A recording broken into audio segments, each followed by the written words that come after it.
there, viewers, and welcome back to the Self-Made Auto Channel. That's our 2007 Subaru. It's a Forester. It's got the big 2.5, and it's a comeback.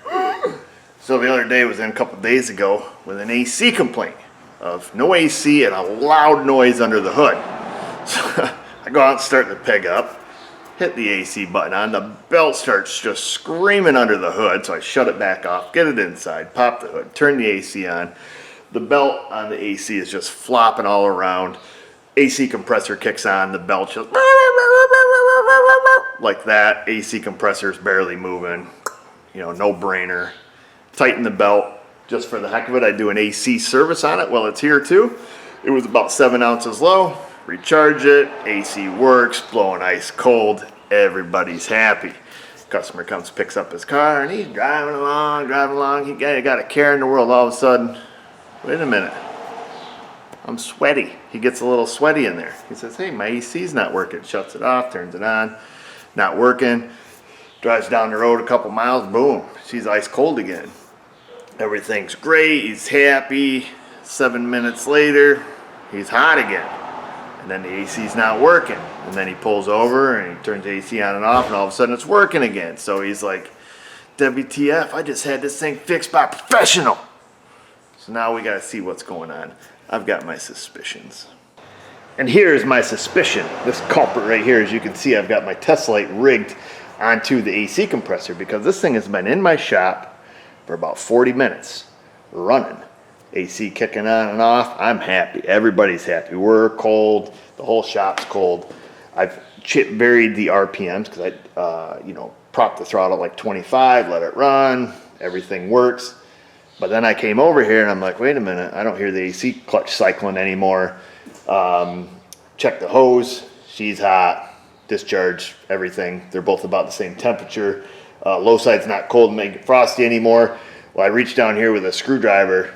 I had the guard on at that point. Took a screwdriver, just barely pushed in on the clutch, and click, away she went. So I'm 90% certain that I had power here at that point. But what I want to do is see, with it running, if we can get it to quit again, do we have power at the AC clutch? If so, then we know that either our air gap is way off, and when it gets hot, it's not super happy, or B, the clutch is starting to go, starting to lose its magnetic oomph that they have. I don't know how to measure magnetic pull, but it's something like that, baby.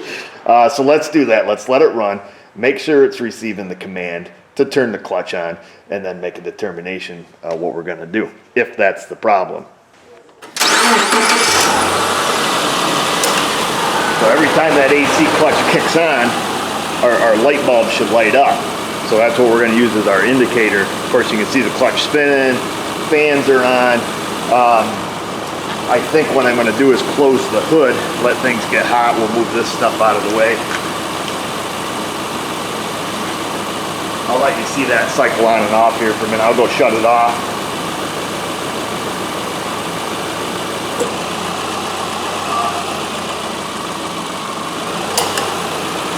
And that's on. So you can hear she's got a good clap to it when it goes. We're going to lower this down, let her run. I don't hear it clicking. Oh, baby. Bro.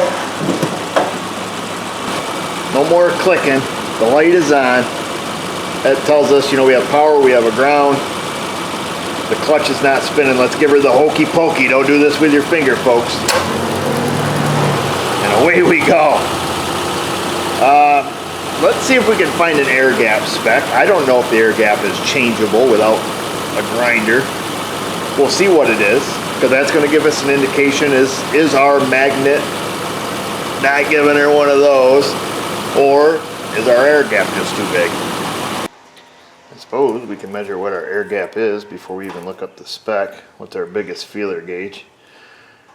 Thick. Girl, you thick. There we go. 30 thou. How's that one slip? Oh, she slips right in. So 30 is too much. Let's go 35. Well, 35 slips in just light bit of drag. Don't want to push the clutch out. About We're gonna call it 35. Let's go get the spec now. Nothing, folks. Nothing in service data. They only show specs on the compressor. They tell me the ratio from crank to compressor pulley ratio, how to change the compressor. Nothing on the magnetic clutch. It does tell me it is, I think it said it was 35 watts. So, I mean, we can measure that. You can check the current. That would tell us that factor, because that should be like, 2.7 amps or 2.8 amps. Somewhere between 2.5 and 3 amps would be, at 14 volts, about 35 watts of power. But I think what we'll do, because I'm certain that we probably have a gap issue, we'll just pull the clutch face off, see if there's a shim, take it off. Everybody's going to be happy, regardless, at least for the time being. And then we'll see if that works, and we'll just throw a current clamp on it and see if she's putting out about that much amperage. If it's not, then we know it doesn't have the wattage. It's not what's wrong with it. I had to put on a glove because this thing's hotter than a mother lover. I don't know if I'll be able to hold it back anyways. Come on, quit me up. What a wuss bag. You mother lover. I'm going to take the bolt right out of the front of that.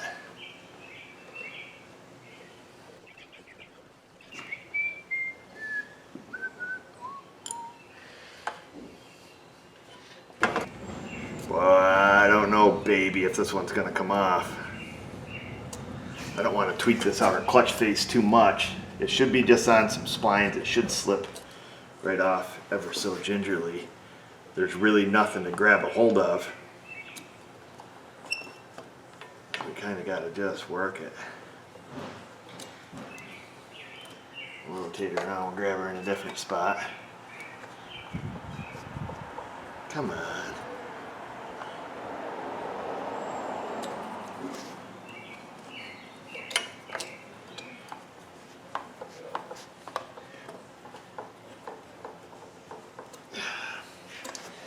I'm gonna keep working it. So I've called in the guns. Mrs. O, she's gonna come out. I think what I'm gonna have her do is tap on this very gingerly, like a lady, while I tweak and pry like a guy. And we're gonna see if it'll wiggle off there. It feels like it's doing something, but like I said, I don't want to tweak it too much with these big pry bars. So we'll wait for her to get out here. Stand over here, old girl. You gotta hold this punch right on this, right there, on that edge, and like, okay, just like a lady. That's what I told them that you were gonna be like. This minute I gotta come around you. It's gonna be teamwork. And don't go away all the piss out of it, because we don't want to break it. We just, okay, work it, girl.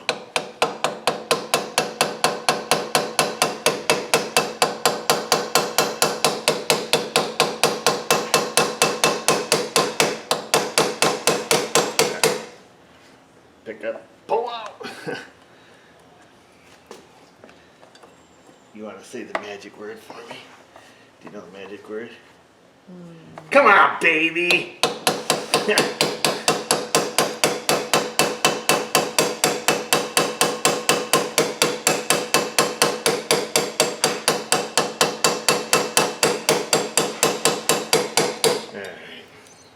I don't think it's gonna happen.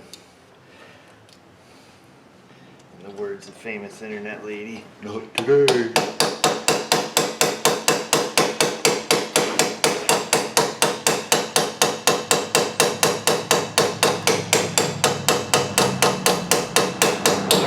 No, let's just stop, because right now as AC works, I was hoping, Mrs. O, that we could get the clutch off and I could change the air gap on it for him and he could get some time out of this thing. But the fact of the matter is, it ain't gonna come off. And I'm not gonna pull this whole compressor off to try to rig up a puller on this and all that crap. That's it, folks. I'm making the call. I'm done. We're moving on. Sometimes you need to know when to hold them. And when to fold them, folks. And this is one of those times right now that you just call it quits. A car came in, Obviously you could see how it worked, but we end up getting this thing, you know, so tweaked and destroyed, and now you own it, you can't buy a clutch, and we gave it the old college try. Don't want to break it, like I say, we could take the compressor off, we could try to rig something on there, you know, push on the shaft, but I'd rather not. We're going to talk to him. We're going to see if he, let him know what we're seeing. We're going to see if they make clutches available for these aftermarket. If they do, we'll just go that route. If they don't, he's going to be in the market either for you know, a newer or used compressor. Let's call it quits on this one, folks. I checked with Napper. Still not a sponsor. Don't make the clutch.